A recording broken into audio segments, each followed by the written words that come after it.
Magdalene for the best practice.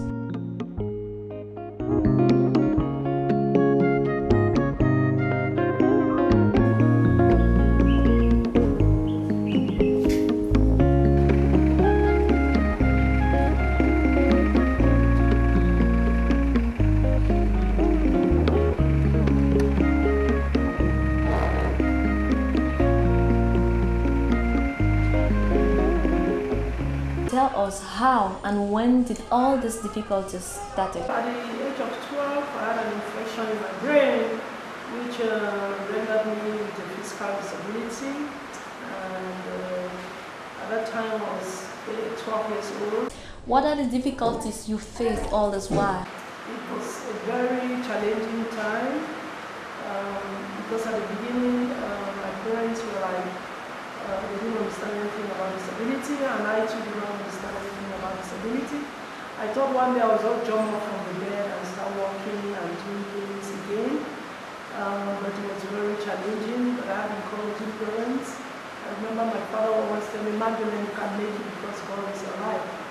And as I came to know Jesus as my Lord and Savior, He started molding more of Himself in me, revealing more of Himself to me, to call me the window of this of the ministry to people with disability.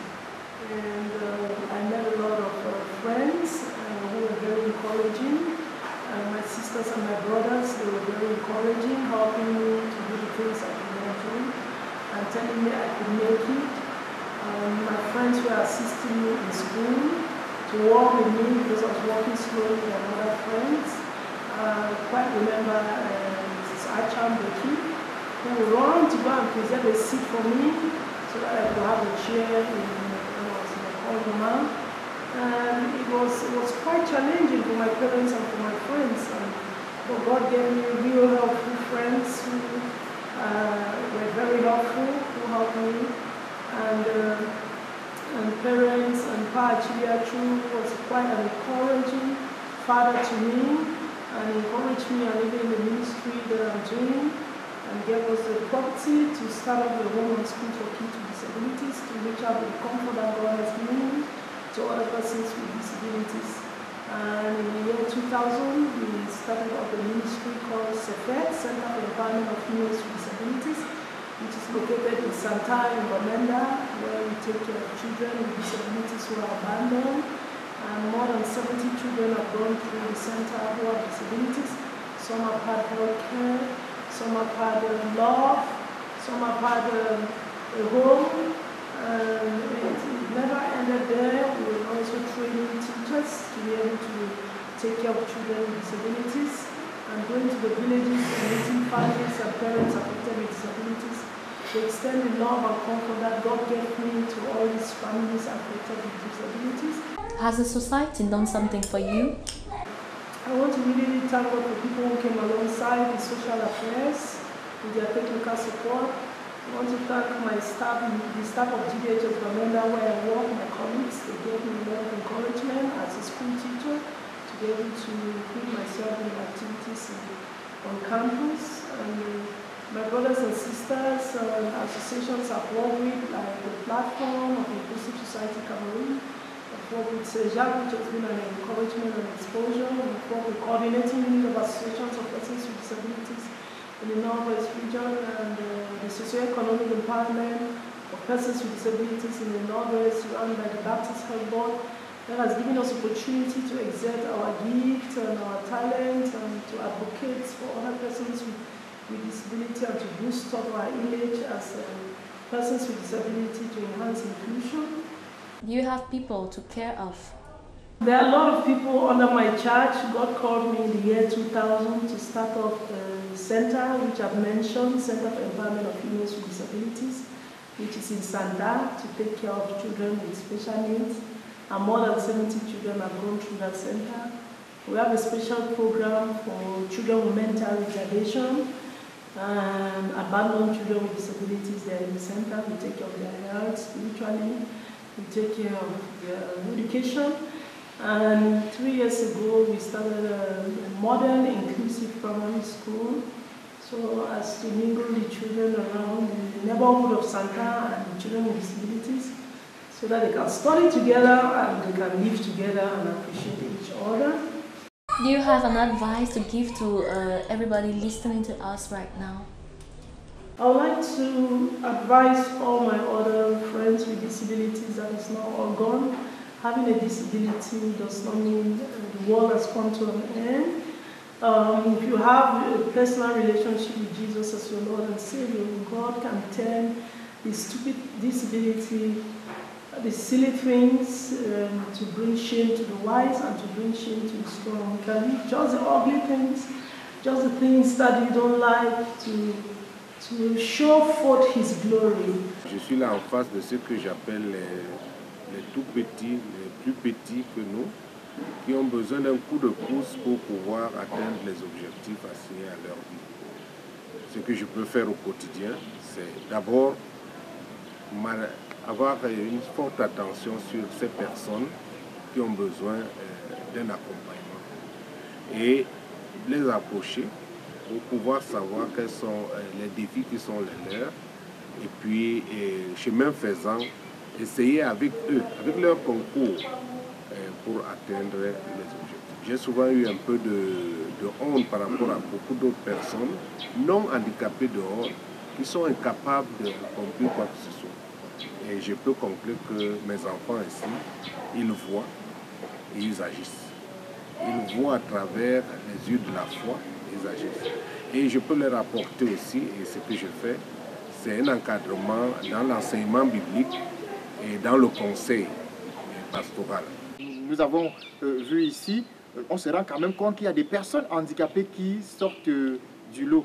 Alors nous voulons outiller les différentes communes de manière à travailler et à prendre en compte dans leurs différentes politiques les personnes handicapées. Les plans d'action élaborés et mis à la disposition des différentes communes vont donc permettre à ces communes de prendre en compte la dimension personnes handicapées dans toute leur planification et dans leurs différentes réalisations. Le Club des jeunes aveugles réhabilités du Cameroun a bénéficié d'un financement de l'Union européenne à travers le programme d'appui à la société civile, le PASC. Le projet intitulé « Appui à la appropriation inclusive et locale du cadre juridique de promotion et protection des personnes handicapées » consiste justement à travailler aux côtés de mairies de manière à les équiper pour mieux accueillir et encadrer les personnes handicapées. Nous avons dans un premier temps fait un état de lieu à travers la réalisation d'un rapport du diagnostic du capital social dans les 7 communes du département du Fundi. Ensuite, nous avons travaillé avec les mairies pour élaborer un plan d'action de promotion et protection des personnes handicapées. Voilà en gros ce que nous faisons depuis quelque temps avec les communes du département du Fundi. Nous ne sommes pas du tout indifférents à ce que représente pour nous l'appui aux personnes handicapées.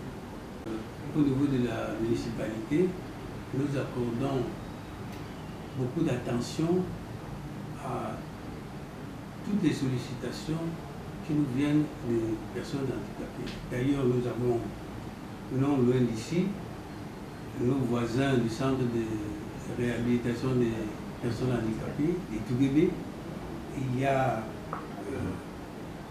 Nous avons eu à les recevoir, à leur apporter du soutien quand ils ont exprimé des besoins. Donc, nous pensons que cela rentre dans nos missions et en même temps, nous prenons beaucoup d'intérêt à apporter des aides aux personnes handicapées. La mairie de Yaoundé 3 fait déjà assez. Avec nos modestes moyens, on a déjà eu à travailler, je ne sais pas si vous connaissez cette association-là, la PAC. On a eu à faire beaucoup d'activités avec eux. Et voilà, nous avons aussi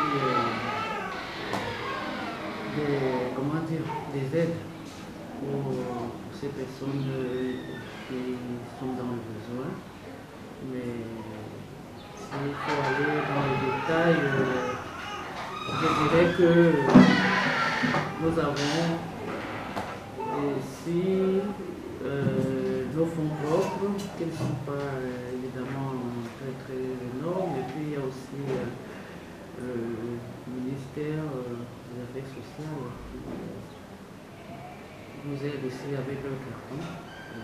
C'est pour ça qu'on essaie de faire ce qu'on peut avec nos modestes moyens. L'approche individuelle vraiment est en train d'être dépassée de nos jours. Nous encourageons des gîtes, des associations, des œuvres sociales qui ont une idée de projet et se rapprochent des mairies. Nous savons que maintenant, nous sommes dans le cadre de la décentralisation.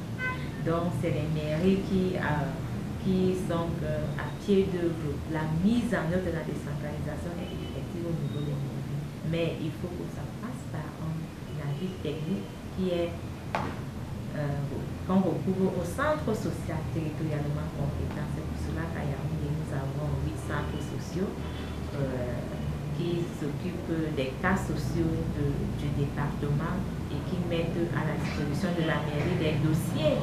Parce qu'une association, par exemple, devrait recourir au centre social si peut-être il y a une association à Yaoundé 6, comme nous sommes dans l'avancement de Yaoundé 6. Il sollicite un appui technique du centre social qui va donc faire une expertise sociale et saisir M. le maire pour appui. Et là, le maire est le dernier juge. Nous faisons seulement le travail. Pour ceux qui ont des enfants handicapés dans les maisons, qui puissent venir auprès du CEJAC ou bien d'autres structures d'encadrement des personnes handicapées pour qu'on trouve la solution. Puisqu'il n'y a pas des choses qu'on peut avoir ici-bas sans trouver des solutions. Donc, il faut que les personnes valides puissent comprendre aussi que les personnes handicapées sont des personnes à part entière. Ils ne sont pas des personnes qu'il faut rejeter. Il faut tout simplement les comprendre. Et c'est ça qui fait à ce que, des fois, quand ils sont rejetés, ils se révoltent. Et ce n'est pas une bonne chose. Il faut que chacun de nous puisse apporter une contribution pour les personnes handicapées pour qu'ils puissent être autonomes dans sa vie future. Le handicap n'est pas synonyme d'incapacité. Quel que soit le type de handicap, nous pensons que la personne handicapée peut travailler et gagner sa vie comme toute autre personne. Elle a juste besoin de quelques mesures, de quelques facilitations, de quelques adaptations, n'est-ce pas, qui lui permettent de fonctionner comme toute autre personne. Et c'est à ce niveau que j'interpelle maintenant les personnes valides qui côtoient les personnes handicapées. Au niveau des personnes valides, je voudrais dans un premier temps interpeller le gouvernement qui a la charge, n'est-ce pas, d'encadrer toute la population, y compris les personnes handicapées, afin qu'elles travaillent davantage, n'est-ce pas, à prendre les personnes handicapées en compte, n'est-ce pas, dans leur politique.